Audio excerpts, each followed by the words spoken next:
What's going on, everybody? Welcome back. It is a brand new episode of the Just Win Baby podcast presented by myself. My name is Liam, and I pick fights each and every week on this channel. And our guest today, as every day that we record this show, Just Win Baby himself, Rich, in the building. How you doing, my man? Fresh off of vacation, a little week off from the UFC. We had these, inferior cards, let's say. PFL just turned in an absolute stinker. I hope to God that the next product they put out is better. But we have a pay-per-view offering today, UFC 287. Ready to break it down, my man. How are you? Yeah, good, man. Decent card this week. You're right. The last couple of cards have been shit. A few shit fights to watch and a few shit fights from a betting perspective. And yeah, man, fresh off a little vacation to Amsterdam. So I'm feeling very tired. So let's get into it, man, and get it done. Awesome. Love it. Let's get after it. We've got a lot of, great people already in the chat as well. 21 people rocking with us live. So guys, drop a like on the video. Make sure that you're subscribed to the channel. Do this each and every week. And we're ready to break down the action, starting with the first fight of the night. We've got a women's bout, a debutante in Jaqueline Amorim. Never made it out of the first round, 6-0. All first round finishes. She's taking on the UFC vet here in Sam Hughes, Sampage, 7-5 overall, near 500 fighter, but pretty tough girl. Has shown some, ability to get wins as an underdog in the UFC. For me, the problem with Sampage is that she just gives up takedowns very easily. I feel like the difficulty for Amorim in a fight that would cause me the most concern is her not being able to get takedowns. I feel like the physicality of Sampage is something to think about here, but if Amorim's able to get on top, I feel like the level gap in the jiu-jitsu is going to be pretty substantial. I think she's very good on the ground. I liked what I saw from her. But granted, it wasn't against the highest level of competition. So am I in a rush to lay a debutante? How many times have we seen a debutante just lay an egg at a big favorite distinction?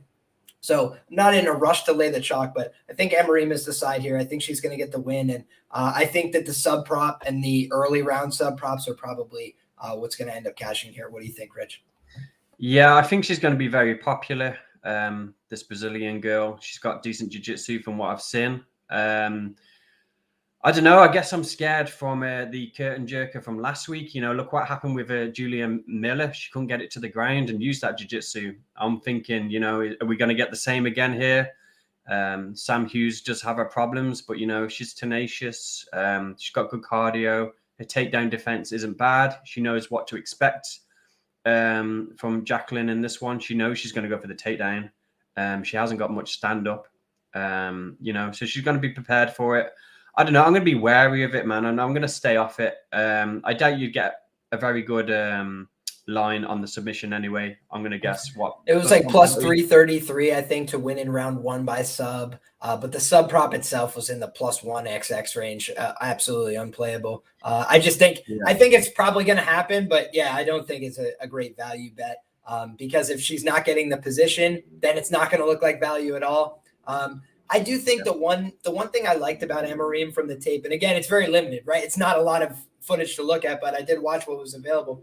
She shows some power in her hands. It looked like women didn't really want to engage with her as much on the feet because she's winging like heavier overhand rights. And while she's not the most technical with her stand-up approach, it just seems like her striking may be pretty effective for women's MMA standards. When she lands, seems like women respect her shots. And I think that sets up her ability to get the takedown. But frankly, Sampage, she's not really worried about getting punched in the face. She just gives up a lot of really bad positions. So that for me is the problem here. I feel like most WMMA fights end up finding their way to the floor, especially when somebody wants it to be there. And Amorim is going to push that, even if she ends up in the bottom position. And I think she's dangerous from there. I saw her hit some nice leg entanglement finishes as well, which I don't know that she could do that to Sampage, but I do think that she's going to be dangerous from top or bottom position. And I think she's willing to pull guard. So, I think she gets it done, but granted, guard pulling BJJ at minus 250, not a good long-term EV strategy. I'll tell you that. Do you have any other comments on this? Yeah, I was just going to say that is worth mentioning. I've seen on the regional, she's dropping girls with her right hand, but they are complete bums. I don't expect Sam to get in any trouble here on the feet against Amorim. Yeah, I guess round one sub is the way to go. Like you said, what, plus 325, something like that. That's half decent, man, if you want to throw half a unit on it. But yeah, I'm staying away. We've spoke about it too much. Let's go to the next one. For sure. Next up is a fight that we don't have to spend very much time on unless you want to. We got Steve Mean Machine Garcia taking on Shayilan Nuerdanbieke. And this is a fight that, I'm not inspired or compelled to bet on either one of these guys. I was surprised last time out that Steve Garcia was able to just deck Chase Hooper like that. But I also think that, neither one of these guys is somebody I want to trust with my money. Shayilan certainly not as a huge favorite. I bet against him with Josh Kulabau when he was in a similar price range. So I don't think that he's, the next coming, but he's got a lot of experience. He's the younger guy in this fight. I just don't really have much to make of this one. I feel like Steve Garcia could look like a value bet. He's an underdog that I think is live if he's able to keep this fight upright, but he's also been knocked out in brutal fashion, meme-like fashion. So he's just not a guy that I really want to invest in. What do you think, Rich? I think Garcia is a good underdog this week, and I'm going to be taking him, man. I have seen some, some late nerds come in on Garcia, which doesn't fill me with confidence. But I took him early, man, Garcia. He's got a height and reach advantage here. He's always big for the weight class. He's mean, man. Like his nickname is, the fuck is mean. He likes to finish. He throws with bad intentions. And yeah, he did get finished not too long ago by that Chinese guy. I'll pull up his record. Meerschaert, was it? Yeah, that's the one. Yeah. But he's a big fucker himself, man. And the UFC are working with that that guy. They're trying to push him. So I think it was just like the perfect storm for that fight, and Garcia was on the wrong end of it. But in this fight, man, who's Shah? You go look at his record. You can see he's got 30-odd fights, but they're all against, Chinese regional guys, 0-1, 0-2, the majority of them. So you can wipe off his first 20 fights of his record because they're literally against guys against me and you. So that doesn't really tell us much. And then he gets in the UFC. Who's he fight? Shah. Minna in his last fight. What did Minna do? Hand him the fight within a minute. That was a work. TJ Brown, Soriano, who's a quitter in round one. So we haven't really seen a big sample size from Shah. So yeah, going for Garcia, and I think Garcia could even knock him out, man. I think Shah needs to get takedowns and wrestle, and I don't think he can do that for 3 rounds.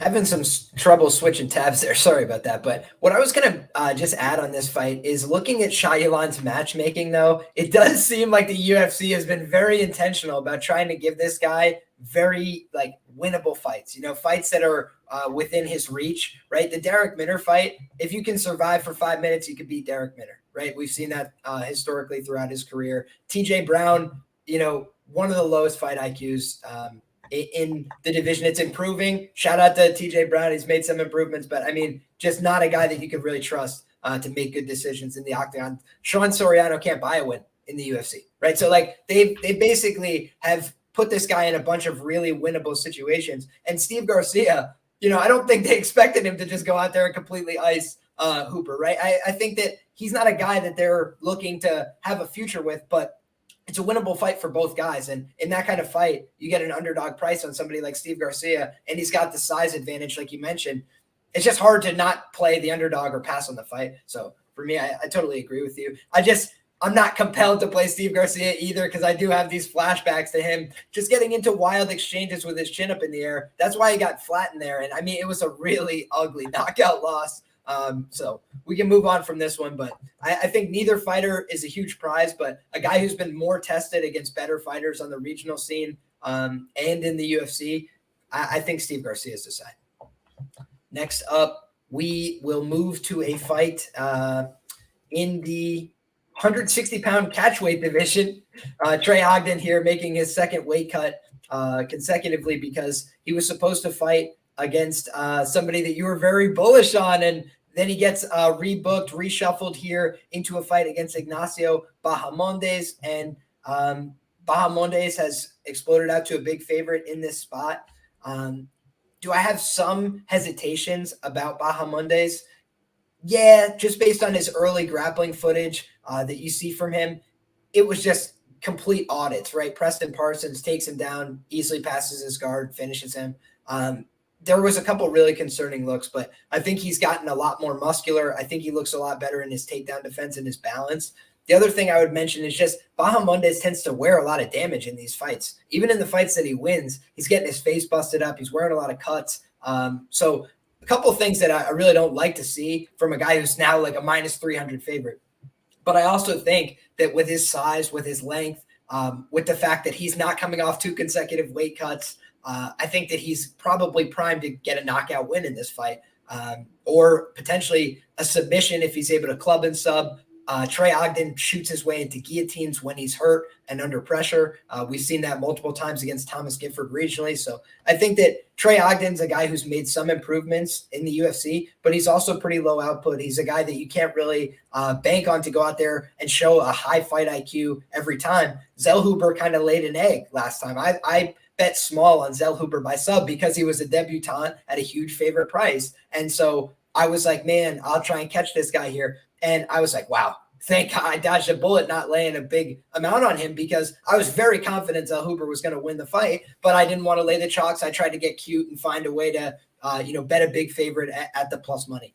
This is the kind of fight where I think that I would probably do the same. I'll probably play a prop on the Bahamondes side if I get involved. I shout out to Magic MMA. I think he tweeted it. The fight ends by sub prop. I also think that that's probably an interesting look here, because I think if Ogden's to win this fight, it's either going to be a decision where he runs away the whole time and, touches with a couple leg kicks and gets a takedown or two to swing rounds, or it's going to be him just getting an auditing submission on the ground, because that's where Ogden's good. I think that for Ogden's purposes, on the ground, on top, once he secures position, I think he probably will be the better grappler. But the question is, can he do that without exposing his neck to a guy who's got very long arms, who hunts for guillotines on the way down? I'm not sold on that. I've seen the guy too many times make the mistake. So for me, both these guys are live to win the fight by submission. That's a prop I always like to look at. And I think in this fight, it also could be applicable. But I also think Ogden could just get knocked out on the feet. What do you think, Rich? Ignacio KO, rounds 2 or 3. The reason I won't play Ogden in this situation is the fact that he made weight like a week ago and looked like shit. So I'm guessing that's the reason for the catch weight. No, do you know the reason? I believe the only reason for the catch weight is that he needed it to be a catch weight. Yeah. Difficult weight cut, all these things, and it's hard to balloon up and then back down again quick. Yeah, makes sense, man. You don't want to be touching Ogden here purely just because of the weight cut. Then you go and look at the matchup itself, and he could easily get knocked out. So, it's Ignacio or pass, in my opinion. And at minus 350, I'll be passing. But I might have a look at the props and see what them KO lines are for the late KO, man. But, pretty simple one to me. Stay away from Ogden because the weight cut, and look for the late prop finishes, man. Couldn't agree more. With that being said, I think we can move along to the next fight here. Another strawweight fight, right, for the women. And we're looking at Cynthia Calvillo returning to the weight class. It's been a while. She's been fighting up at the flyweight division, 125, taking on Lupita Godinez, another girl who's kind of been a tweener between the weight classes, done a little bit of work at 25 as well, some short notice opportunities in the UFC. And Loopy's kind of let me down a little bit along the way. I felt like there were times where I thought Loopy had really clear advantages stylistically. And, she trains with good people. She works really hard. She looks like she's got the muscle. She's had some 5-round experience prior to the UFC. I thought she had checked a lot of the right boxes, but she just is very stiff in the stand-up. She a little bit reactive, gets hit with kicks a little bit too much for my liking. And on top of that, I just don't see her winning these fights by a clear margin enough to justify big favorite prices. Now, that being said, Cynthia Calvillo is in this stage in her career where I find it very hard to bet on her. Now, if we see her make weight and look great and everything checks out, maybe that's a little bit of a different story, because that shows some motivation, that shows some drive. She still wants to be there. But we haven't seen that from her in recent performances. It's been a little bit more checked out. It's been a little bit more, questioning whether she wants to be in the octagon. and not showing that aggression that she was known for, getting 10-8 rounds from the top position, dominating girls on the ground. Marina Rodriguez, the reason she's got the draw on her record, Cynthia Calvillo got a 10-8 round from the top position, beating her up, looking for chokes, dominating, auditing. Is she going to do that to Loopy? I don't necessarily see that. I think Loopy would be difficult to control on the ground. So for me, it comes down to a fight where I can't really trust either girl to dominate with their boxing. I just think a little bit more natural power goes to the Loopy side. So it's kind of a toss-up for me. I think that the difference from a skill standpoint is just that Cynthia is much more competent boxing in combination. I think she's going to throw several shots at a time. But I also think that she could just be there for a huge return from Loopy and just get decked. So it's kind of a tough fight for me to call. Both of these girls not really trustworthy, really, because when I'm looking at the one side, Cynthia hasn't shown me much. She hasn't shown me the dog. She hasn't shown me that fight that I want to see. But then on the other side, Loopy at this price range has just been a disaster. So, those are the things that make me kind of want to pass on the fight. What do you think, Rich? Yeah, so each week I try and give out a confident pick, plant my flag on something so I can come back and say, told you all, told you John Jones was going to win or whatever it might be.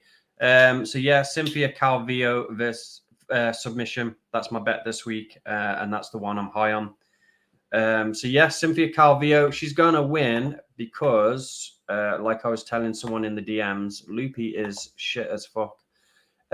She's going to be smaller here, Loopy. Cynthia Calvillo has got the BJJ advantage. For me, I hope Loopy takes it down. I hope she does a regular thing, single legs, double legs, tries taking her down, because I think she gets reversed immediately and gets rear naked choked. I think there's a huge disparity on the ground. I think if this was a pure BJJ match, Loopy would be choked out within 2 minutes. So, just because this is MMA, you mentioned the striking of Loopy or whatever, which is non-existent in my opinion. Calvillo hasn't got it either. Calvillo can't strike. She's infuriating.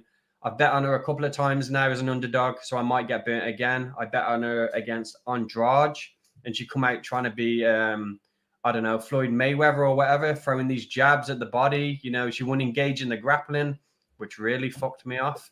But I'm going to try one last time.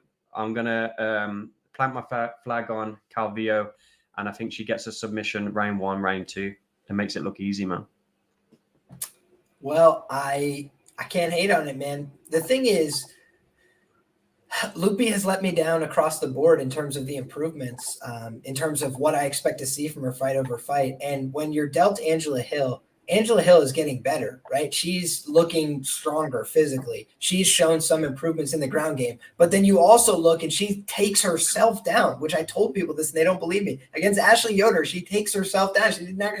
Ashley Yoder didn't go for any takedowns. She still got taken down in that fight. So it's like some people can't help it. They just can't help it. They're just easy to take down. And Loopy loses that fight. She doesn't get enough takedowns. It's like, it's just baffling at a certain point. And it's showing that she's not developing at the rate she needs to be trustworthy in this price range. And so when you're looking at these early fights, I do think she stands out as a potential parlay buster to me. So I don't love the Calvillo side. Instinctually, my gut says, oh, no, Calvillo. Because I bet a huge amount on Andrade against Calvillo as well. I was pretty confident there. But now I'm like, this is the spot where if Calvillo is actually cutting weight and wants to be here, I think she can win this fight. But if she misses weight, I'm out. That's 100%. That's a factor too. You have got to watch the weight. Obviously, it's back down at 115. I want to see what they look like. I don't mind if Calvillo misses weight. I don't mind a weight miss. I just want to see how they look when they're missing that weight, man. I've bet on plenty of fighters who have missed weight because they've got as long as they missed weight on purpose and they're like smiling, cheating, just like I'm gonna beat him up tomorrow because I'm heavier. Like then I'm in. If you're not she's cheating, got the height advantage as well. Calvillo, 2 inches. What is she? She's 5'4". Loopy's 5'2". And let's go back to the records, man, of Loopy. Go back to that Jessica Penne fight, man. How she was getting wrapped up by Penne. Penny's got all right jiu-jitsu. She ain't bad. But I put Calvillo just, one belt above her. I don't know what belts they are. But you know, I think Calvillo Benet is a black belt for sure, but is she? yeah. That being said, though, I think Calvillo is probably like a brown belt or something. But either way, there's a lot of brown belts that can submit black belts. You know, a Oh lot of yeah. it's about time in as well. So, and So where you're at in your career, Pene's just older and was out for like 4 years and a couple of things. Yeah. I don't know how it's not alarming to people. You know, they go and watch that Penne fight. Penne was like 38, 39 at the time. What's this guy saying? 100% takedown defense in her last 5 fights for Calvillo. So shout out to you. That I always say, sharpest chat in the game. Appreciate each and every one of you guys. It's a great point. You know, Loopy, if she's not getting takedowns in this fight, is she minus 225? You know, I think a lot of people might feel differently there. But the one thing I'll say is I did think she won the Penne fight. Right? Like when I was watching that, I was stunned that they gave that to Penne because she's like power bombing her and like throwing her around the octagon. But I agree with you. The problem with Loopy is complacency in these stall out positions, you know, where she just like if it's not the Silvana Gomez Juarez fight where she hits the belly down armbar in, you know, a minute and a half, then she's normally just getting into a lot of stall out wrestling positions. And that's not going to win a lot of fights, you know, especially with how we're seeing fights judged these days. So I do think Calvillo being mean could actually play to her benefit here, just throwing extra punches, being a little grittier, a little bit vet savvy in this spot, you know? Yeah. More experience in the UFC. So I think that a lot of compelling points here, but again, Calvillo's lost 4 in a row here. So do or die, you know, this card is like do or die for a lot of fighters, right? It's like, this should be called UFC back up against the wall. Because for Cynthia Calvillo, that's where she's at. And there's a lot of other fighters we're going to discuss in a similar position. So with that being said, we can move to the heavyweight offering of the night. We got Karl Williams taking on Chase Sherman at 265 pounds. And the guy who's going to come in closer to that heavyweight limit is Chase Sherman. He comes in about 255. Karl Williams about 240, former light heavyweight. But when you're looking at this fight, they've got similar dimensions otherwise in terms of height and reach.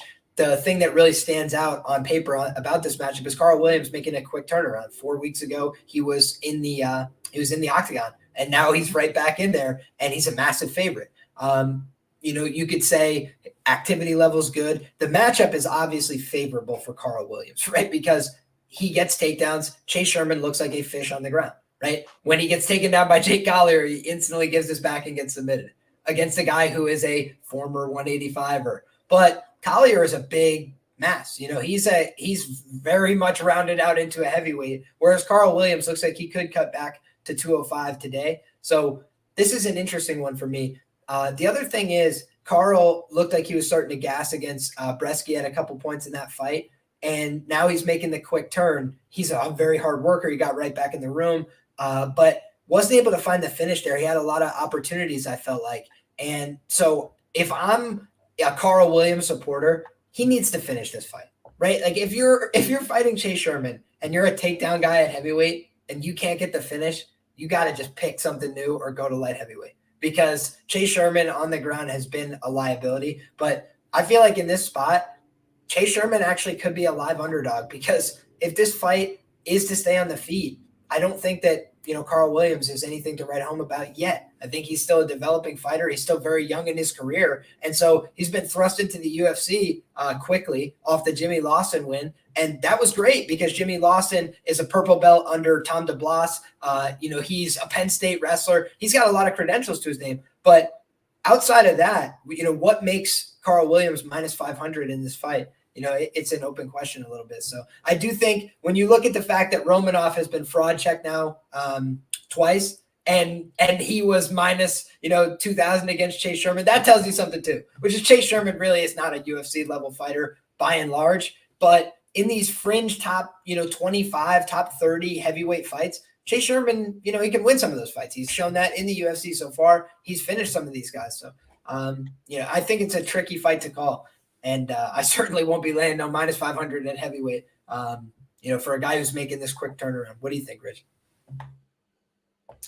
Yeah, they got Chase Sherman listed as 6'4". I don't think he's that big, is he? From memory. I didn't think he was. I don't know. They basically had like height and reach parity from what I remember, but I'll pull it up. Yeah, that's a bit fucked up. I was going to say you can forgive Williams for gassing in that Bresky fight because Bresky's 6'4", man. He's a big fucker to be lugging around. But yeah, the line is off a bit, but I don't think Sherman's winning this fight. I think Williams does his thing, takes him down, maybe gets a late finish, probably a decision again. Yeah, the thing for me, this is so tricky because last time I messaged my man Karl Williams, right? And I said, Karl, this guy is a fish on the ground. You can audit this guy on the ground. Just submit this guy. And then he's like, I'm going to go out there and try. And my man did not try. I did not think enough to get that sub. So in this fight, this is my last chance for this guy. I'm like, Karl, my man, I'm gonna have to message him. I'm gonna be like, my man, this guy got submitted by Jake Collier in like 2.5 minutes. Please, brother, please go out there and get the takedown and make him give his back, and he will quit. Please. Yeah, I actually got to go with my sharp guy Pepe here. Team Never Sherman. Team Never Sherman. I'm on. What's up, Rich? Yeah, the problem with Williams is not athletic enough, man. I think when he finishes people, it's going to be because the other person just gives up or they're more exhausted than he is. So that could be Sherman in round 2 or 3. So that's the way I'm going to be looking at it. Wow. Yeah, I think it's such a tricky fight because normally Chase Sherman ends up coming on strong late when he does well. As we just saw that in the what was that, the Vandera performance? I always confuse a couple of the big heavyweight guys that look like a bag of milk. Yeah, but Vandera doesn't look to take you down, and yeah. Oh no. He puts on a slow pace, and Vandera has the lowest fight IQ in heavyweight for sure. Oh yeah. He tried to take Alexei Oleinik's back. I was like, Jared, all you have to do is throw a jab and step left, and you can't lose the fight. That's it. Like if your coach didn't tell you that, fire him. But either way, we can move along to the next fight, which is a compelling one, as a matter of fact. The more I think about this fight, the more compelled I am. And I watched an interview that might have even changed my mind about this fight a little bit. Because I was listening to, and that could be for good or for ill, right? That many a man's listening to an interview has cost him $1. But I'll tell you what, when I was thinking about this fight, we got Gerald Meerschaert, GM3, taking on Joe Pyfer, right? Joe Pyfer, the guy from Contender Series. And, Pyfer's come out and done his thing so far in the UFC, and he's looked good. His loss on the Contender Series, you can really write that one off, justify it away. He got injured. He fell on his arm. You can say, maybe don't base out on your hand. Like most grapplers probably would not do that. But, still, you don't expect that to happen when you do. So all power to him. It's just a freak kind of injury. But then you also find that Johoven Patti loss.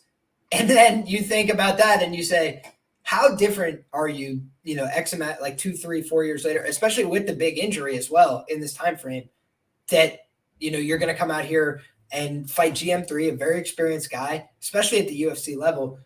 And what's tricky is Pyfer is obviously more athletic. He's faster, he's younger, he's more dynamic, he's got better durability, but he's not experienced at this level. Gerald's got 5 times the amount of fights that this guy has. So in terms of the savviness, especially on the ground, I think it's going to be a little bit night and day. And Gerald, if you hit him in the first 2.5 minutes, he is definitely liable to die. So my man, Joe Pyfer, is going to come out swinging bungalows. And if he's able to just get to Gerald's chin, he could just knock him out right in the first round. But I truly think that Gerald Meerschaert is a live underdog in this spot after looking deeper into this fight, because I'm not sure that Pyfer is taking the challenge seriously. He DM'd Gerald and said, like, hey, man, do you want to fight? Like, very respectfully, whatever. I'm listening to the interview, and he's like, this guy sucks. And I'm going to beat him and whatever. And I'm just listening to it going, what? Like, how many guys does he have to beat before people stop thinking that Gerald sucks? And I think that, part of how he wins is letting guys gas themselves out and do stupid things. But people don't take account of the fact that he throws big left kicks to the body and saps their energy. And like Gerald throws hard shots down the middle. So his defense is not very good. It's a little bit reactive, but he does real solid work with his offense. as a striker. And I think he's done better and better over the course of his UFC career, because a lot of these guys have broken down at distance with Gerald Meerschaert. And I think that in this fight, Pyfer is going to come out like a bat out of hell and try and take his head off and try and kill him. And I think that is his win equity for the most part. I think he could knock him out or submit him in round 1. But I think after that point, Pyfer is going to be probably starting to gas a little bit. And I think Gerald could pick up the pack and just take him down, get on top of him. And if not get a takedown outright, just force a weird grappling exchange. Most guys that end up getting finished by Gerald Meerschaert force the grappling themselves because they're tired and he's starting to prod them with the stand-up. So I do think that Pyfer could get in over his head a little bit here, thinking, I'm going to blow this guy out of the water, throw too many big shots early, and get finished. Because this is his biggest fight of his career. It's going to be on a big stage, and I'm not sure going from the apex right to this kind of environment is beneficial. That being said, Pyfer is a dangerous guy, so I'm not going to discount him. I haven't bet on this fight, but I'm not super confident to go out and lay the minus 200 price here on Pyfer, but I do think that there's some equity that he wins this fight in round 1. Just huge athleticism gap and speed gap. And we saw with Chimaev, that was all that it took for him to get to the chin early. So could be a similar kind of outcome here, but I've just seen too many times the foregone conclusion where I'm the only guy at the casino that ends up cheering when Gerald Meerschaert gets the finish because everybody else laid the minus 500 and they're like, I can't believe it. With Makhmud Muradov, that was the example that comes to mind. So I think the GM3 consistently underlooked fighter, but the age gap here, huge red flag. What do you got, Rich? Yeah, I think Gerald gets knocked out round 1. I think Pyfer wins. I think he's too athletic. I think he's got the BJJ to suppress whatever Gerald's going to throw at him. And yeah, you're exactly right in everything you've said, man. People have underestimated GM before, but I don't think this is it, man. I think this is one of the ones where he gets knocked out. And what else? Yeah, I'm not taking it, though. I just looked at the odds. It's like even money for the KO on Pyfer. So I'm not betting the fight. I'm staying away, watch it as a fan. But that's how I think it's going to go down. Yeah, I tend to agree. And I think that Jonas makes a fair point. He's confident in himself. Listen, I don't blame anybody for being confident. But to say that your opponent sucks, that's a little bit dismissive. And even if you just, like, it's not about Chael Sonnen has talked about this a million times, but I think anybody that's competed can relate. It's not about the fight that's being difficult. It's the fight that you think is going to be really easy, and then it's harder than you thought it was. That's why Muradov broke, and that's why a lot of guys break against GM3. He's a guy, I'm going to knock him out in the first round. I'm going to run him over. And if it doesn't happen, then he's still there, and you're like, I was supposed to knock him out in the first round. Why is this so hard? Why is he still here? Why am I breathing so heavy? And then you lose. That's the GM3 story.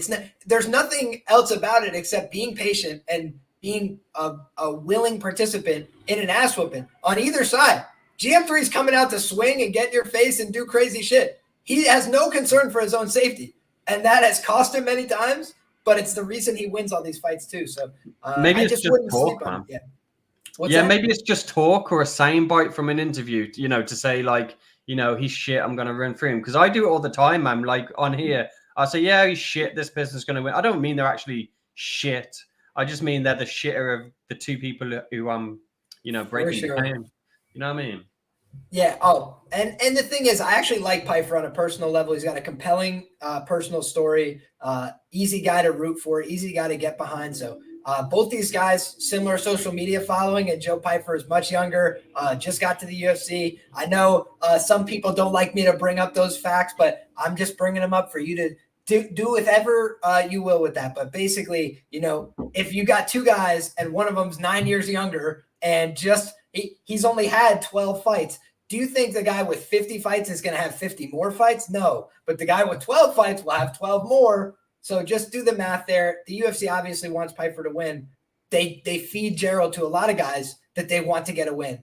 But Gerald doesn't always play ball. Gerald's in there for keeps. So I would just say that, if you're looking for a Gerald Meerschaert entry, it might be live after round 1 because if he's able to survive, I think Pyfer will have probably landed some heavy shots. I think that he'll probably be winning the fight and in control. But I think that that's where the wheels could start to fall off the track. And GM3 sub is something you could set your watch to. I bet it against Dustin Stoltzfus, and I bet GM3 as a favorite there. And people were like, were you disappointed in your read? He's getting taken down or whatever. I was like, no, it's just how GM3 works. He doesn't even start till round 3. He's like, all right, now we get going. Now we got to pick it up. So I'm excited to watch this fight. Big GM3 fan, but might be one of those nights where GM3 goes home with the silver medal.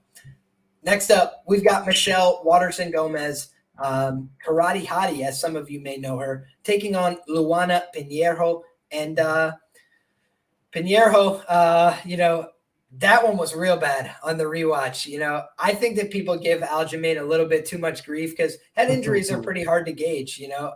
He did take the shot clean. I don't think anybody disputes that. The question is just how injured was he relative to what he was projecting. Whereas this girl, I felt like she didn't even get hit very hard, and she was like, "I'm out of here." But with that being said, right, I give her the same benefit of the doubt insofar as, 10-1, still very young in her career overall in terms of experience. But I think that this is a tricky fight, because Michelle Waterson-Gomez, the thing about her that people think of is Karate Hottie. She's not a very good striker at the UFC level. That's been shown. She has better skills, I would say, on the feet in this matchup, but when you're looking at it, she's not very effective with her striking. She doesn't land a lot very impactfully. A lot of it's more show, finesse, touching with the kicks. But what she has become much more effective at over time is wrestling. And she's used it to mix in, basically to try and steal rounds and fights from people like Angela Hill and like Joanna Jędrzejczyk. I think she was mixing in the takedowns there as well. So Michelle Waterson has basically tried to change her career trajectory by getting to more top positions. You see in the Lemos fight, she gets on top at the end of round 1. She's comfortably chilling in the guard. Then she tried to do it again in round 2 after getting buzzed by a big shot. And Lemos said, I'm going suicide guillotine right now, committed 100% to the move. She was able to get the finish. I was impressed by that. I bet Michelle Waterson by submission in that fight. And I believe I had the fight to end by sub. Otherwise, I would have been bridge jumping. But I bet on basically the fact that she's more experienced. I've seen Lemos get audited on the ground. She hasn't had much experience on the ground. So that was a good win for Lemos and some development in her career. But I also like that Waterson is being aggressive, going for takedowns, trying to get on top. And I think that in this fight, that could make her a live underdog. I don't think that this girl has great cardio. And I think that what surprised her about Randa Marcos was that she was offering resistance in the grappling, in the wrestling, in the jiu-jitsu phases of the fight. And Michelle Waterson-Gomez is a brown belt in Brazilian jiu-jitsu. She looks like she's on all the steroids, right? Like just we'll call a spade a spade. Please don't sue me. All love and respect. I appreciate what you're doing because I might bet on you this weekend. So I think that, when I'm looking at this fight, I say to myself, can Michelle Waterson get to top position and potentially grind out a decision, land impactful shots, make this girl quit, or find a sub? I think she can do any of those. So I think she's live as an underdog. What do you think, Rich? Yeah, I think she's live, man. You're definitely right about a few things. Waterson, I saw the picture this week on Twitter. She's on the steroids, man. Let's face it, that whole camp is or has been on, Jackson's. Yeah, she's live, man. I don't mind Waterson by submission in this one. I don't think she's got to worry about getting takedowns or, trying something new like she did in the last fight. I think this Pinheiro girl, she has got decent throws, judo trips or whatever. I think she's going to get it to the ground herself. And I think in the transitions, Waterson, she's got a sweet armbar, man.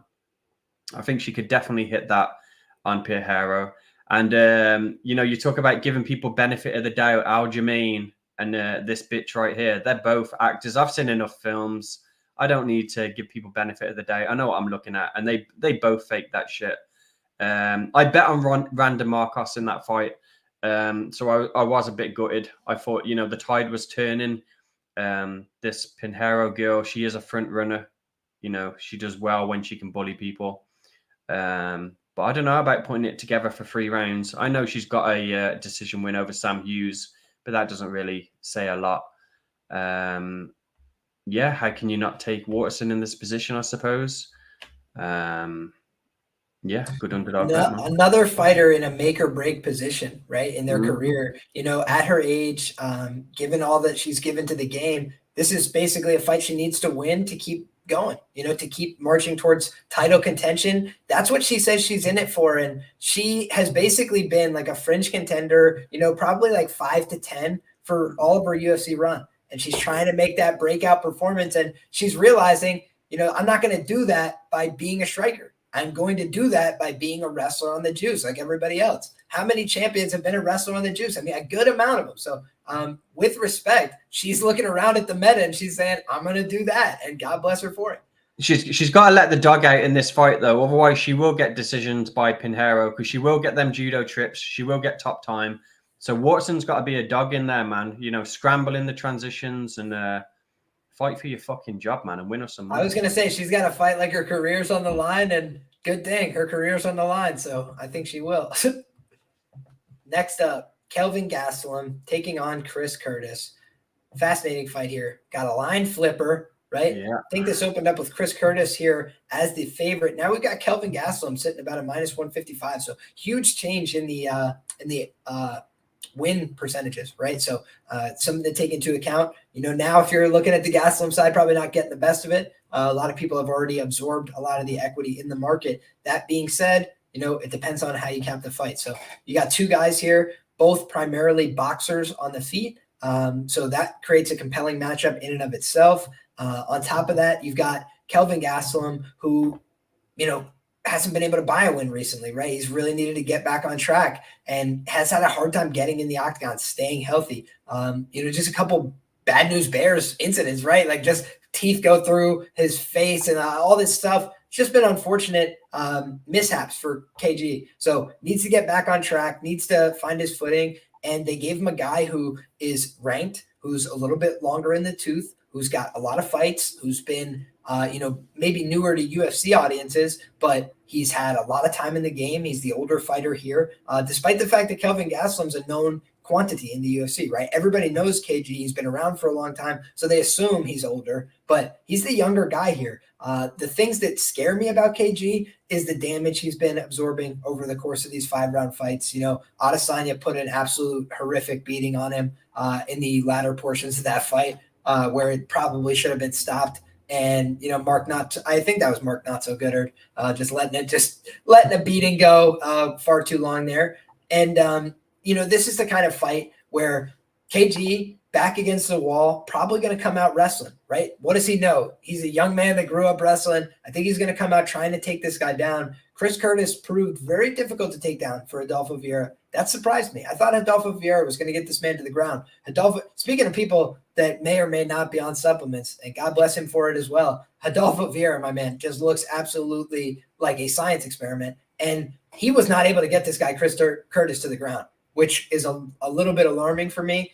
But Adolfo, not the most efficient wrestler, also basically realized like I will gas myself out if I just try and wrestle this guy offensively as hard as I can. So he committed to throwing a lot of punches in that fight, trying to answer with the boxing. And that was the best his boxing's ever looked, which should be a little bit mildly concerning for Chris Curtis, because Chris Curtis is a very good striker in the sense that he can absorb some shots, he's durable, and then he can answer back. But he's also pretty hittable at times. He does a good job of, subtle things. Like if you're somebody like Buckley, who's not attacking with very sophisticated offerings, right? You're just swinging a lot of wild shots. He's putting the hands up. He's rolling the guard. He does a good job of not letting those get through at a high rate, but he also doesn't stop you from throwing. So if you're more, targeted with your shots, if you're more precise and accurate, I feel like you could really do a number on Chris Curtis. And so I feel like Kelvin Gastelum in this fight, he's well coached, right? He's coming out of fight ready.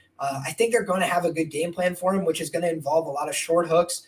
It's going to involve uppercuts. He's going to be trying to snipe, and he's going to try and go to the body, I would guess, because that's going to open up the diversion. Am I going for a takedown or am I ripping the body? And I just think the younger guy here with his back up against the wall needs this for his career. Former Ultimate Fighter winner. I feel like they gave him a fight that he can win to try and get him back on track, because KG for so long has been, around these big fights, but can't really break through. I don't think he's going back to 170. I know people want to see that. Maybe we'll see that in the future. But I just think that at 185, the division has room for guys like KG. It's not the most athletic division. It's not the most deep division. This has to be a fight that he has, right? It's a guy that has similar skills, but doesn't have the wrestling upside that Kelvin has. So you would think that Kelvin needs this one for his career. So I think he's going to go get it. But, man, back up against the wall for sure. What do you think, Rich? Yeah, well, as always, I put a tweet out each week saying if you're going to bet on so-and-so, don't. And this week it was Chris Curtis. I've got the tweet here. If you're going to bet on Chris Curtis, don't. Purely a counter striker. Guy doesn't wrestle offensively. He doesn't kick. He doesn't check leg kicks. He doesn't push the pace. And he doesn't do much of anything except stay stationary and counter punch. And that's Chris Curtis in a nutshell, man. I did a big breakdown when he fought Jack Hermansson. I max bet Jack Hermansson against him because Chris Curtis doesn't do shit, man. Even the fights that he won, they've aged well now. He, in his debut for the UFC, he fought Phil Hawes, countered him, knocked him out first round. Then he got Brendan Allen, knocked him out second round. And then he had, I won't even get into that. He had that fight with Vieira. I remember the decision being somewhat stupid, like 26-1. But yeah, anyway, my point is Chris Curtis just stays there, man. He's there to be took. And if you got Kelvin Gastelum at plus 130, I think he opened, or whatever I got him at, that's a steal, man. That's a no-brainer. You just jump on it. You look at the strength of competition for Gastelum, the guys he's been fighting, Whitaker, Izzy, Cannonier, the rest of them. There's a different strength and competition, man. And except for Hermansson, he's gave an honest account of himself in every one of these fights. And the difference between these guys, it's just that Kelvin Gastelum basically was overconfident in the Hermansson fight. He's like, man, I could grapple with this guy. I could wrestle with this guy. And he instantly got finished because that's probably the first time Kelvin Gastelum's ever tried a leg lock. I'm kidding, but you know what I'm saying? Like Kelvin Gastelum, that's not what he's doing. That's not the kind of fighting he does. He on the ground does nothing like a jiu-jitsu guy. He does everything like a wrestler, MMA fighter. So yeah. I think that, over time we've seen a little bit of improvement there, probably because of that Hermansson fight. But all these other fights, basically every fight that he's had on the feet, it's been an honest effort. He just got shut out of the fight by Robert Whitaker because Robert Whitaker is a dangerous kicker and can brutalize your leg. And if you start paying attention to your leg, he can kick you in the head. So I just felt like he had more tools to intercept in range there. But overall, I do think that Kelvin is a good fighter. He's just a guy that's a little bit lost at sea. So at a big chalk price, that's not what I would like, especially if this line continues to run. But like you mentioned, I mean, at plus 135, it really is a no-brainer. The market agreed, and now he's a deserved favorite here. But am I thinking I'm getting value at 60% indication? Not necessarily, just because I worry about the chin cracking on Kelvin at some point. He's still the younger guy in this matchup, so I don't necessarily expect that here. But he does leave himself there to be hit in the boxing exchanges, and he's been checked for that before. He kind of got lucky that he wasn't knocked out by Jared Cannonier. Cannonier has terrible finishing instincts at times, where he hurts people and doesn't follow up sufficiently. And I felt like KG was able to recover there and was let off the hook. But yeah, I think that it's a little bit concerning. He's been getting dropped more. What do you think? I think fight goes the distance is a good one for this. I can tell you this now. Chris Curtis ain't doing shit. He ain't knocking Calvin out. I know that much for a fact. I've took Calvin. I got plus 130 on him. Now at the current line, I don't know. I'm not even thinking about it because I got in early, so I don't care. But I think Calvin does a bit more. He's the one who's proactive and not the one just sitting there looking to be reactive. So I'll take Calvin for a close decision, but I think he does more. Heard that. So with that being said, guys, we can move to the next one here. Hooey! This has been the talk of the town. And Raul Rosas Jr. taking on C-Rod, Christian Rodriguez. at 135 pounds. Boy, oh boy. Fascinating fight, because on the one hand, there's some vulnerabilities that we've seen on the footage from Christian Rodriguez, where he's given up, the back, he's giving up bad positions on the ground. But you'd have to think that in this fight, he's going to be more cognizant of that danger, of the fact that Raul Rosas Jr. is going to want to take him down, control him on the ground. On the feet, I would have to favor C-Rod based on what I've seen so far. I do think that, Raul is just a little bit too trigger happy and like uncomfortable on the feet, kind of with the jumping attacks and things like that. I feel like he leaves himself out of position at times. He's a little bit rushing on the feet, but when he's chaining the takedowns together, he looks pretty good. He's getting to his top positions.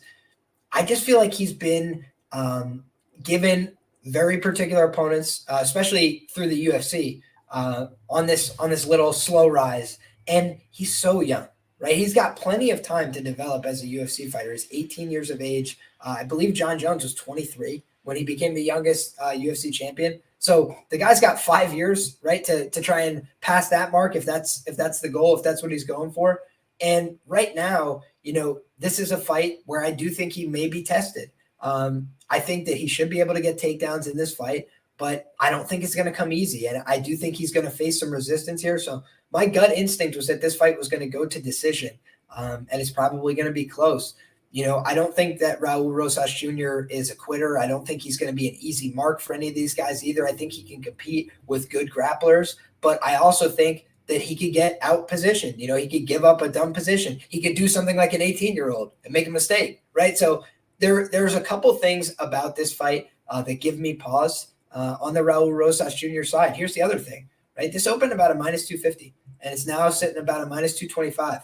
And everybody in the world that I know of is on Raul Rosas Jr., right? So for me, it's just a little bit, a lot of public attention, right? He's going to be one of the more popular fighters as well on this main card in terms of, especially compared to his opponent, right? C-Rod, he's got like 5,000, Instagram followers or something, right? He's a very new name for the UFC audience. He's only had a handful of fights. Whereas Raul Rosas Jr. is getting like the mini production done for Contender Series. So all those things being said, I think that this is a really compelling fight and probably not going to be laying the chalk here on Raul like I have his last two fights. What do you think, Rich?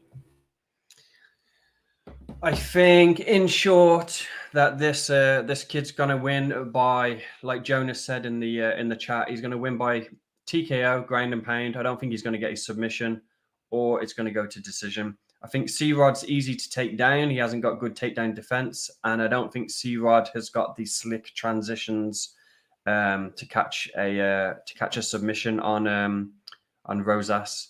So I think I could see a scenario where Rosas has got him flattened out or gets top control, but I think his size is there, Rosas. I think he will get his takedowns all day, and it's up to him whether he wants to finish by ground and pound or, keep looking for that submission. Don't get it, and it goes to a decision. But I might take a sneaky small play on the TKO here. I don't mind that look. Both, I think Rosas was plus 235 or plus 250 or something to win by decision.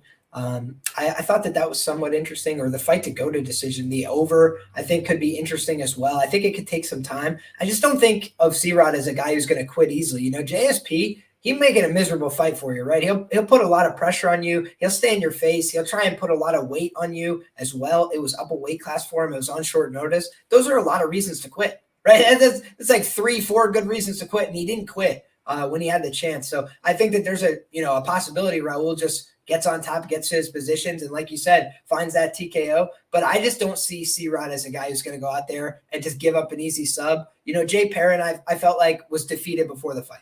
Right. And I don't mean that disrespectfully, but just like he was putting too much pressure on himself. He was coming out, all guns blazing and stuff, just things that weren't really conducive to success. And I felt like Raul knew that this is going to be a lot more honest of a fight in my view. And so when you've got an honest fight at bantamweight, that just for me screams over and fight goes to decision as potentially being live. But like you said, contrarian angle to back Rosas Jr. He's a big favorite, but you could get this cheaper way to play him that offers some potential upside and some potential EV. So I like where your head's at. Next up on the card, we've got a 170-pound bout. Do you know anything about the status of this bout, Rich, before we get into it in earnest? Because we've got Santiago Ponzinibbio and Kevin Holland. Kevin Holland had done some videos saying, that maybe this fight wasn't going to happen or whatever. Do you know if there's been any updates about this as I bring up UFC news? No, nothing solid, no updates. The only thing I've deduced from the videos I've seen and Kevin chatting his shit is Kevin can't make weight. So he's asked for a catch weight, and I think Pons is denying him that. So Kevin's going to have to miss weight. This is what I'm deducing from what I've seen anyway. I don't know whether any of that's factual. Heard you. I have not seen any official announcement from the UFC yet, and I just pulled up their website. So as far as I'm concerned, we're just going to approach this fight as though it's happening. I think it will happen. I think Holland's just going to come in fat, and I think Pons isn't accepting the catchweight offer from Holland, so I think he's just going to come in overweight, man. Okay, fair enough. And here's the other thing. I would like to see if he does make the weight and it's head games or something like that. But if Holland misses and he looks okay, that would be, for me, beneficial for the Holland side. Whereas if he comes in and he looks like, just he didn't train and that kind of thing, that would be the concern. Because this is another relatively quick turnaround for Kevin Holland, especially off a finished loss against Wonder Boy. He took a beating in that fight too. Broke his hand, bro, didn't he? That's what he said. I don't know what the truth value to that claim is. Maybe he hurt something, but either way, making the quick turn, don't love that here. It seems like the logic behind this fight for everybody is just like Kevin Holland's the younger guy, longer guy, gonna knock him out. The thing that I think Kevin has the biggest potential to do in this fight is to turn a rocked or wobbled Ponzinibbio into a submission finish. That is, I think, Kevin's clearest path to victory, because when you look at Pons, he's been getting hurt in some of these fights, but he's a dog. He's just hard to put away. He's gritty. You got to knock him out dead, like the Leech, right? The Leech caught him very early, caught him cold, and put him down, hard shots on him on the ground, right? That's, pretty uncharacteristic for Pons. Most of the time, when he's getting hurt, he's just hard to follow up on. He's hard to put away. He's fought some guys with pretty heavy hands, and Morono really isn't that guy. So that's where it becomes a concern, right? Where Morono doesn't have the most power in the division. He does have some knockouts, maybe a little bit slept on in that category. He throws really long arcing shots. Those can hurt people, catch you at a weird angle. But for me, the problem here is just that Holland has a couple of paths. Like, I could see him taking Ponzinibbio down and taking his back. I could also just see Kevin hurting him and finding that submission finish. But if those things don't happen, this is probably a fight that screams grossly close split decision. Because the thing about Kevin Holland that doesn't get discussed enough is he's just a gasser. He gasses out in a lot of his fights, and it happened to him against Wonder Boy, which is fair. It's over 5 rounds. It's, he doesn't get a lot of main event opportunities. But then, we've seen it against freaking who's the British guy, Darren Stewart, where he gassed out horribly in the 3rd round there. And at, a hard weight cut at 170, all these factors, does Kevin Holland have the gas to go the full 15 here? If it's a high-paced fight, I'm not necessarily sold on that. So not going to be rushing to lay the chalk on Kevin Holland here. If anything, one of those 8-1, 9-1 type prices on the sub would be my way to play this. What do you think, Rich? Yeah, I'll probably stay away, man. I think Holland is going to come in overweight. I think it's one of those where he's going to look good. I don't think he's even going to try. I can see like a 5-pound miss or something stupid like that. Yeah, Pons, man. I cashed on him against Morano. I got lucky as fuck in that last fight, finding that KO in the 3rd round. He looked shit. He was wobbling all over the place. I'm staying away from this fight, man. Kevin could definitely wobble him. But Kevin plays games, man. That's why I bet him. That's why I bet Stephen Thompson against him. It's because he got paid off that Shemaya fight. He got close to $1 million off that. And his motivation just went downhill, talking about retirement, out in the UFC for things, healthcare or whatever bullshit he was talking about. Just being more vocal about the UFC because he got paid. So yeah, I'm not a fan of Kevin Holland anymore. It's hard to back him now that he's got money in his pocket. What happened to Kevin, who was wrestling with Johnny Hendricks and taking this shit seriously and grinding? I think them days are gone, man. So I'm staying away. Pass fight for me.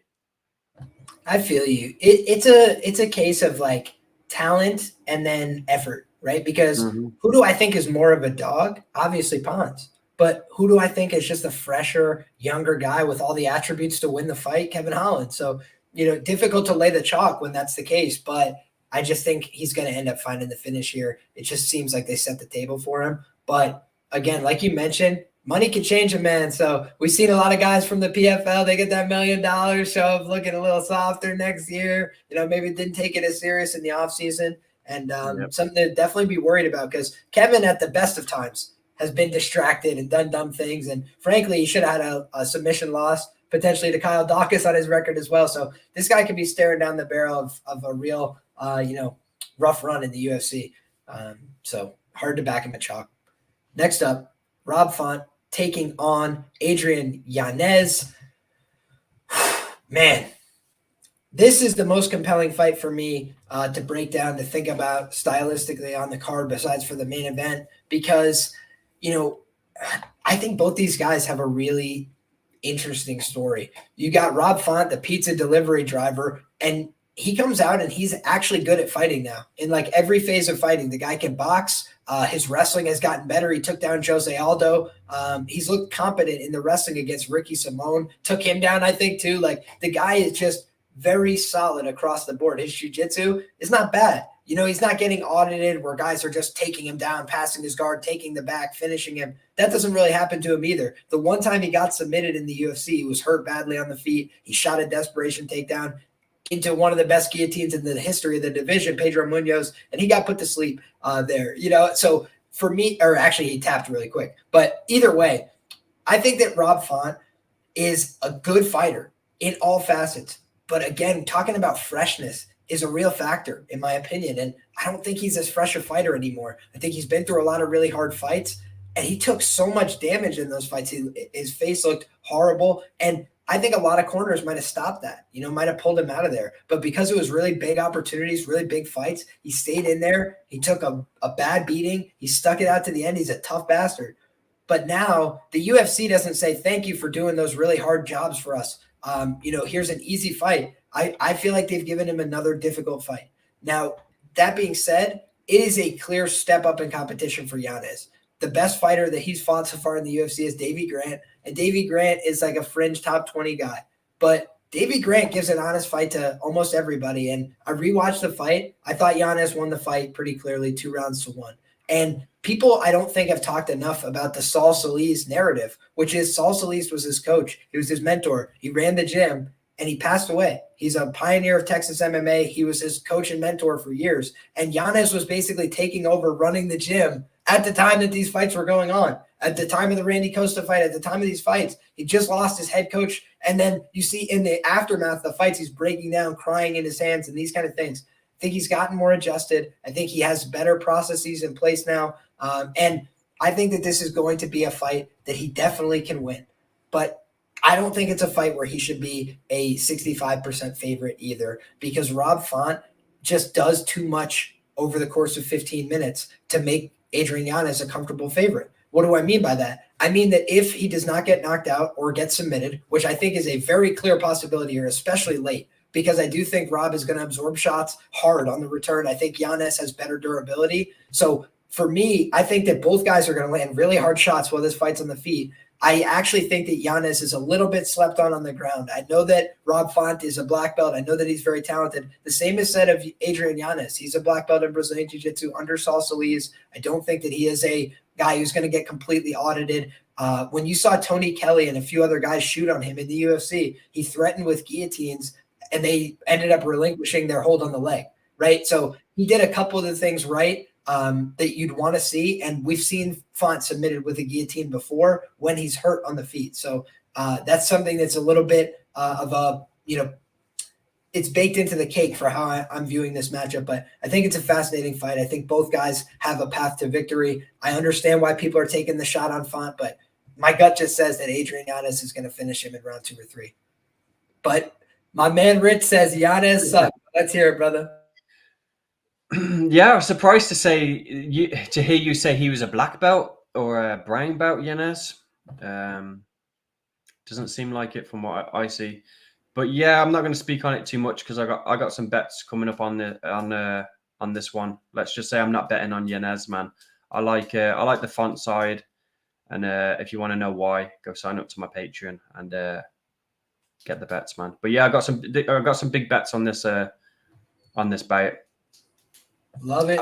Love it. So we'll leave you in some suspense there, but I think that the colorable case for Rob Font is that he could definitely win this fight because he's the bigger guy. He could get takedowns in this fight.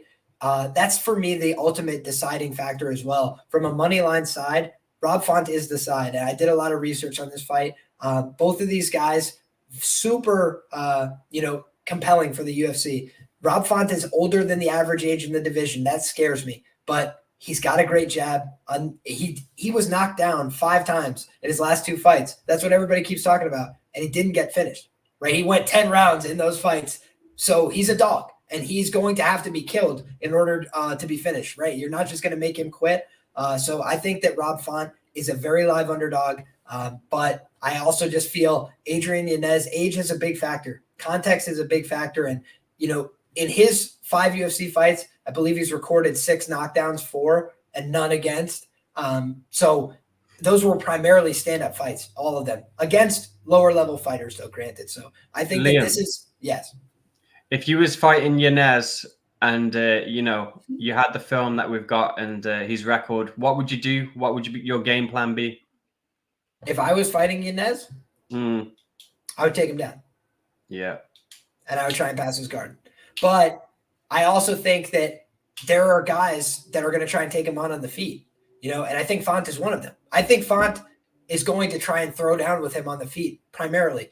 But I think I liked what I heard from him in the interviews. He said he's going to mix it up and try and submit him. And I think if he does that, he's going to make it a very honest fight. But I don't think that the ground advantage for Font is a foregone conclusion. I just think that the size is a huge factor. He's a big guy at 135. I think that's why he muscled around Aldo.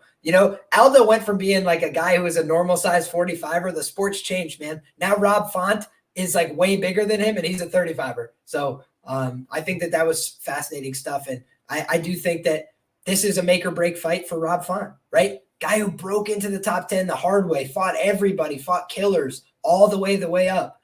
But his back's against the wall here. So in a card where that's the theme, shout out Rob Font. Hopefully he gets it done for his career. But Adrian Yanez, he's nothing to trifle with too, oncoming force. So fun fight. I'm excited to see it. Yeah, and just so people don't get confused, when I say Yanez sucks, obviously he doesn't suck. I just think that, Font is the side.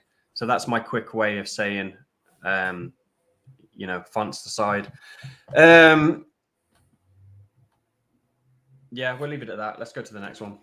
Love it. Next up, we've got a co-main event bout. This is another one, guys, that's turning the page on Twitter, right? Gilbert Burns, Jorge Gamebred Masvidal. It's going down. 2 boys that are South Florida natives today, but our guy Gilbert Burns comes to us from Brazil, and you've got the Miami kid, Jorge Masvidal. You look at any ranking of MMA fighters from the state of Florida, there's one name at the top of that list, and it's George Masvidal, my friends. I called him George because he calls himself George, but I also called him Jorge because that's how it's written. Either way, we've got just a fascinating fight, man, because talk about your back being up against the wall. Talk about the implications of the fight, right? On the one hand, if he wins, he's an instant title challenger, right? That's a huge power play for Masvidal to make in the division. For Gilbert Burns, he needs to get back his credibility as a top guy. And that started with Neil Magny just getting audited on the ground. If he's able to replicate that, he's right back in the mix. But if it's back to the Stephen Wonderboy Thompson, game plan to try and hold on to your butt and, try and hold on to you, drag you around for a little while, never really got too close to finishing that fight.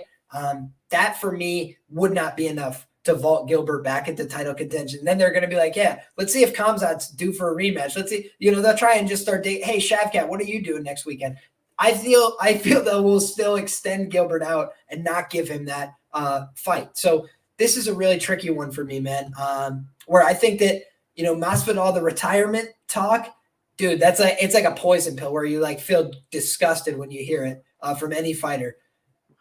But I also don't think that he's like, he also says, you listen to one interview where he basically mentioned that in passing, but almost everywhere else, he's like, I'm doing 3 fights this year. I'm ready for my full resurrection. I'm doing this fight, the title fight, this. So I don't know what to make of that. But it did throw me off, man. And it did make me say, man, is this guy taking this serious? Because Gilbert Burns is nothing to trifle with on the ground. I said it before the last fight. I was like, when you've got a shark and a fish, it goes one way. And it went the one way that goes, which is the shark just eats, right? But this is not that. You look at Masvidal, he's no punk on the ground, right? Good guys, Damian Maia, Colby Covington, world-class guys, taking him down, gotten him into, scary positions, and he's gotten out. He's rolled out. He's tucked the shoulder. He's grabbed the wrist. His wrist control stand-ups against Colby Covington were impressive. Colby had him in dead to rights positions a number of times, and then he would have 2 hands on a wrist, stand back up, and he's punching again. And Colby was surprised. So I felt like Colby audited him. That was a great performance by Colby. And I think that that's what Gilbert will try to replicate here. He's going to come out trying to wrestle aggressively, in my opinion. And he could look good if he's able to get that going. This is a bigger octagon. This is going to be, Jorge using his footwork. I do think he's still a dangerous guy. He's got good kicks to the body. He's got excellent knees on the counter. He landed huge shots against Covington that would have dropped lesser guys. Covington's very durable. Only guy to put him down was Usman by landing about 5 bajillion right hands to an already injured face. So I do think Colby doesn't get enough credit for being tough. I think that in this fight, right, Gilbert, he's a tough guy. You'd never take that away from him. But Gilbert also does not have as good a chin as Colby Covington. I don't believe that. I've seen Gilbert get hurt, rocked, finished at 155 pounds, seen it at 170 pounds. I've seen it, where he's able to get a 5-round fight with Tyron Woodley, right? That was favorable matchmaking. But you look at most of his run-up at 170, he fought the right guys at the right time. The Gunnar Nelson win stands out among the others. It was a good win, especially against another competent grappler. But, this is a fight where I don't think that Masvidal gets punked on the ground by almost anybody. So then the question becomes, does Gilbert knock him out, or does he submit him late if Masvidal is just, showing up half-assed and gasses out or something? I think his career's on the line. I don't think Masvidal is going to do that. It's hard to say, though, because retiring in Miami, 20 years in, hey, I brought the city back at UFC, thanks for everything, right off into the sunset. I can see that. But I could also see Gilbert, who's been dropped by Kamaru Usman with a jab, who's been, hurt and finished that way, getting absolutely knocked out by Jorge Masvidal, who's a dangerous striker and always has been. And he's knocked out a lot of guys that people didn't expect him to, including going across the pond, knocked out Till in his hometown. Now he's in his hometown. I think that somebody is probably getting knocked out in this fight. I just don't know who it's going to be. What do you think, Rich? I was fully all in on Masvidal until I heard him say that on the Countdown show about retiring. I was like, what the fuck, man? Why are you saying this shit? In my head, I was like, so it's in Miami. Masvidal ain't going to be a bitch. He's at least going to try. I don't care that he's 38 or whatever. And I think without the retirement talk, I would have been all in on Masvidal and the KO. I think on the feet, it's not even close. I think he lights Burns up all day. I haven't forgot that Burns is chinny. I've been watching him for a while, man. He's just had favorable matchups for the last, 4 or 5 bouts that he's had, minus the Chimaev one. But yeah, Burns is chinny, man. Go look at the Dan Hooker fight. I had Hooker by KO in that one because Hooker had what was needed to defeat Burns. Burns is a BJJ player to me. And not too long ago, who were they feeding him to? Fucking Chimaev, to get Chimaev a ranked win. UFC don't give a shit about Gilbert Burns. What the UFC should give a shit about is Masvidal versus Leon Edwards, because it's a huge fight. They can put it on a pay-per-view. So for me, Masvidal needs to win this fight so the UFC can set up the Leon fight, because to me that's inevitable. Before Masvidal retires, he's got to fight Leon. You know, you've got to do a countdown with the 3-piece and the soda and all that shit. So yeah, just because the line's stupid as fuck, I'm gonna put a unit or so on Masvidal, because I know who's his last camp's been for. Masvidal, Osman twice. He's fought Damian Maia, didn't get submitted, and he took time off. This is the thing, man. He took time off, and who's he been working with? You don't see it on his IG and all this stuff. I looked, but he's been working with Johnny Eblen and Bo Nickel and all these guys that he's been cornering. So it's like, that's who he's been working with at American Top Team. And what I did like about his interviews is he said, you know, the reason I'm still out here, the reason I still think I could do this is because I know what I'm doing at American Top Team. And this guy, Jorge Masvidal, for better or worse, he's had 51 fights in his professional career. He's never lost 4 of them in a row. The guy's lost some split decisions. He's been up. He's been down. He's been labeled a journeyman for a lot of his career. The guy's never lost 4 of these things in a row. And he's trying to put it all on the line himself because he knows he can do it. He can win the fight. But if he's not winning these kind of fights, what is his career going to accomplish? Nothing.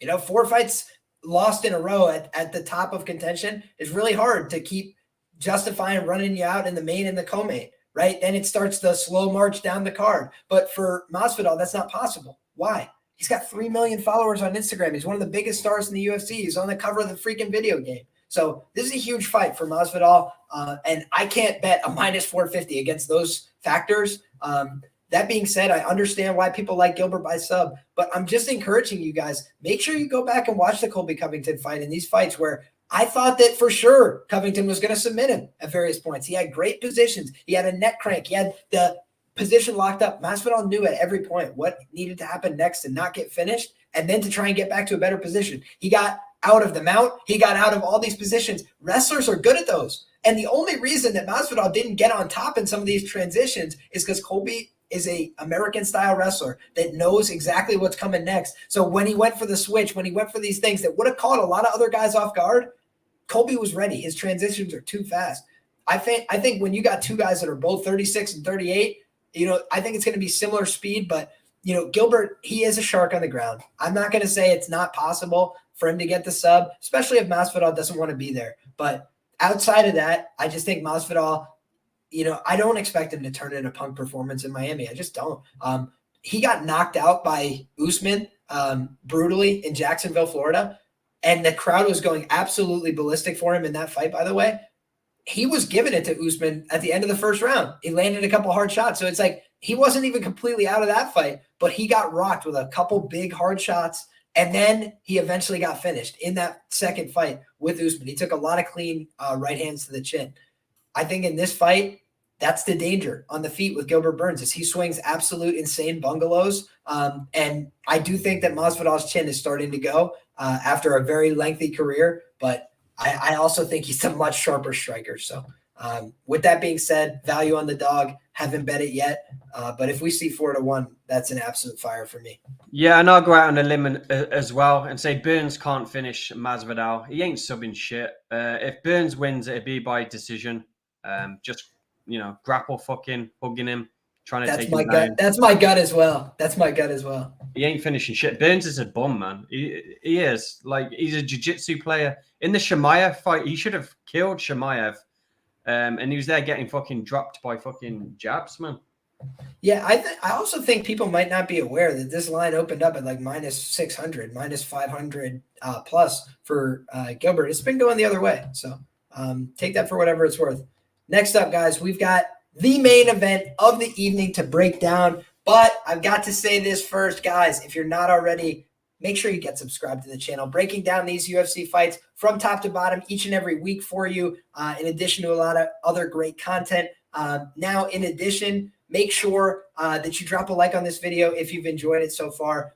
Put a lot of time, effort, and energy into this. Always helps. If you could boost it in the algorithm, help other people discover the show. Drop a comment with your favorite bets below. Really appreciate when you do. Always try and give you some feedback as well with whatever you guys drop below. So any questions, comments, concerns, make sure you drop those below the video. That being said, let's get into it in earnest. The main event, Alex Pereira he got the job done last time. More credit to him.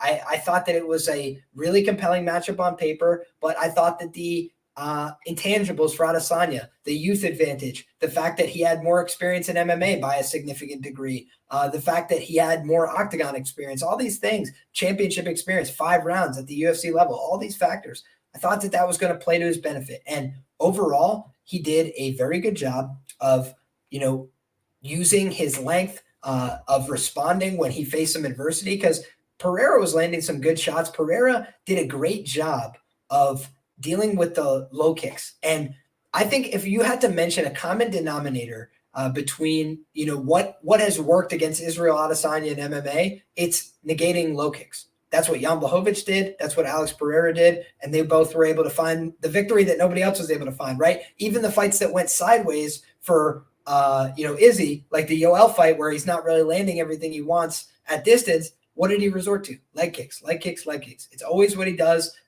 as his last reprieve. So Alex is really hard to low kick. I think that Israel's not an idiot. He realized that last fight. Even in MMA, this guy's really hard to low kick. What was he not hard to do? Take down. He got into a wrestling exchange and he made a really dumb decision, tried to hit an outside stepping trip with his hips completely facing the ceiling. So he got tossed to his back for 5, right? Like that for me is a huge red flag from a wrestling and grappling standpoint on the Pereira side. He doesn't know where his leverage points need to be. How did he respond to that? He was stuck underneath for the rest of the round, right? And so you look at Adesanya, he has recorded 1 takedown in the UFC, and it was against Alex Pereira. He got 6 minutes of control time in the fight, and he was dominating the clinch positions despite being the smaller man. And I don't mean dominating them in terms of the damage done, because Pereira did a better job, in my humble opinion, mixing his tools in the clinch, throwing the knees, throwing the short punches to the body, just always trying to damage Izzy when they were in close. But I also saw that Izzy was just controlling him, moving him around. And I think that when I've seen Izzy, wearing the wrestling shoes in camp, when I see him doing these things, it makes me think he can get on top again in this fight. It makes me think he's going to try to get on top with the wrestling and the grappling. And I think he's a little bit more sophisticated on the ground. He's a purple belt under Andre Galvao. I know that Pereira's got some time with Glover Teixeira and the boys, but I thought he looked like he was gassing out in the 3rd and 4th round. He was able to get a second wind. He gets a minute to recover. He does great. But I thought towards the end of those rounds, he was looking weaker and weaker, a little bit more diminished, getting brought to hands and knees constantly. I think if Izzy makes a few small adjustments, he could take the back and land some ground and pound, finish this guy. I thought that the problem was he couldn't establish one control position long enough to get the finish, because all a finish is in MMA is unanswered strikes for long enough. If you do that, you can win. So I think that Izzy's going to try and roll that wrist, punch him in the face, and get the finish, get on top of him, work on him with weight on top. And I think that that's where Pereira could be made uncomfortable. I think that in terms of motivation, it's got to go to Izzy. This is a fight he needs to win for his career. Pereira, he's just thinking this is going to be another easy win. All I do is beat this guy. I can't help it. And I think that from a motivation standpoint, it's just hard to get up for a fight that you've done 3 times and won. And it's hard to beat a good guy 3 times in a row at anything. More power to him that he did it. But now this is another MMA fight, another iteration, another opportunity. I do not think that Gilbert Burns is a bum, to address the chat, but I also think that it's about it's linguistics, right? Gilbert Burns is a guy that has had unique matchmaking that made him a top welterweight. I would argue that, but it doesn't mean that he's a stand-up savant. He's very physical. He's very athletic. He's powerful. He's dynamic. Attributes matter. But I don't think his stand-up is the cleanest in the division at all. So I think that there's just different ways of talking about these things. But in any case, to close my thoughts, on the main event, I think that it's a very compelling fight. I think anybody who thinks Pereira can't win is fooling themselves. The guy's shown he obviously can win this fight. But I also think he had to make a couple things go right. He had to find Izzy in the last round. Izzy's legs started to go, and that was the beginning of the end. He could no longer avoid the shots. But I thought the footwork of Adesanya was what was making the difference, what was allowing him to create opportunities, create angles, step aside, and then he's a little bit faster. Here's the other thing. The last thing I'll close on is that most of these guys that get immediate rematches are older fighters trying to get their belt back from the young guy who just took it from them. And that's not the case here. This is a different opportunity where Israel Adesanya is the younger guy. He's 33, and he's the more natural middleweight. And what I mean by that is he's got a smaller frame. Alex Pereira could easily move up to 205 pounds and be very successful and go on with his career. But Izzy got taken down at 205 pounds by somebody bigger than him and held down, which we have not seen at 185. Just haven't seen it. So now I think to myself, Izzy is probably the guy who's more likely to stay at 185. And I think if Pereira loses here, it's no skin off his nose. He moves up to 205. He's an instant contender. He's a former UFC champion at 185. He beat Israel Adesanya, one of the greatest middleweight champions ever. And he's 3-1 against the guy. So if he ever says, like, let's say Pereira gets the strap at 205 and he says, hey, you want to run it again? Izzy, you don't think Izzy's going to do that? That could be a huge fight. So I think that there's a lot of ways we can get to a trilogy here. And I think that it starts with Israel Adesanya getting the win on Saturday night. What do you think, Rich? Yeah, that was pretty in-depth, man. Not much to add. I agree. It's all in Izzy's hands, man. I think he nearly got Alex out of there in the last fight, in round 2 at the end there. He was saved by the bell. Like you said, he had him in some grappling exchanges. He could have done a bit more. Izzy, he turtled up a bit Alex, which wasn't a good look. He was there for the taking, man, and Izzy fucked up. So in my opinion, it's all on Izzy to just not get caught by that left, man. He's stuck to the cage too much in round 5. He wasn't moving his feet as much as he was earlier in the rounds. And I know he's tired and whatnot, but he knows where the danger's coming from. And yet he's circling into the... out. Yeah. His leg gave out, man. You could see it's brutal. So, yeah, it's up to Izzy. I'd favor him here. I think he'll probably get it done. And like the last fight, I think he'll probably finish in the first 2 rounds. Izzy, I think if he presses this guy, man, and doesn't give him time to breathe, he can definitely get him out of there, man. I love it. I think that this is probably going to get a decisive ending, I would think. Israel, I think a lot of people are expecting him to go out here and try and point fight his way to a decision, but he just did that, and it ended up costing him a little bit, whereas he had him hurt in the first round, and I think that Israel knows, I can beat this guy, I can finish him, but the way I do it is to make him have doubt in his mind, because right now, he's the most confident guy in the world. But what do you do to break the confidence of the most dangerous striker on the feet? And he is one of those. He's one of the most dangerous strikers on the feet in the UFC, period, weight class, anything you want to do. But when you take that guy and you put him on the ground, you can beat him. You can make him average. And the guy that beat him before, I'll tell you what, guys, go back and rewatch that fight. He weathered a storm on the feet. He got hit with a ton of heavy, hard shots. And the fact that Pereira didn't put him away broke Pereira, because he then got a storm back coming his way. The guy took him down, passed his guard. I don't think the guy's better at any aspect. He wasn't better on the feet. He wasn't even better on the ground. But when Pereira got tired from trying to empty the tank on him, he was able to finish him. And that's just a guy from the Brazilian regional scene.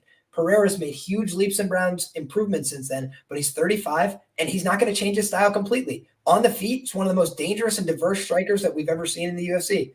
But on the ground, he looks like a lot of guys in the division that are not ranked in the top 15. So I think that, for me, this is a spot where Israel Adesanya could come out and surprise people, putting on those wrestling shoes, bringing the headgear, and going takedown, and just not take down and try and hold on like he did last time. Take down and look for the finish. Beat this guy up and make him quit. So that's what I'm expecting, but hell of a fight. Won't be surprised if Pereira gets the knockout. I think somebody's going to sleep here. I think this is a fantastic fight. So, guys, we've done it. UFC 287, the card is in the books. If you want more information from either myself or Rich, all the information you need is in the description box below this video and above the comment section, where you should leave your best bet and let us know what you're rocking with this weekend. But please, Rich, let the people know exactly where they can find you. And thank you so much for dropping the knowledge once again for the people. Yeah, Just Win Baby on Twitter. Check out the Patreon.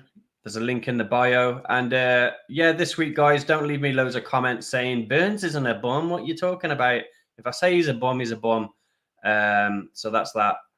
But yeah, good show, man. Nice one. Love it. Great card in the books. And with that being said, guys, we are going to be back next week. The UFC machine is back in full force. So make sure you get subscribed to the channel if you haven't already. Shout out to Prize Picks, easiest game in all of DFS. If you haven't heard of it, if you haven't signed up, if you look For more information in the description box below, my promo code Liam will get you a 100% deposit match up to $100. You can find me rocking in the Lab VIP every day. That information as well as in the description. A lot of great information on these fights. God bless you all. Enjoy the fights. Guys, if you have any questions, comments, concerns, drop them below the video. I will get to them over the course of the week. Until next time, we'll see you guys on the flip. This has been the Just Win Baby podcast, episode 7. No quitting New York, baby. Couple bad weeks never stopped us. We're back and we're getting this money. Let's go. UFC 287 in the books. We'll see you next time.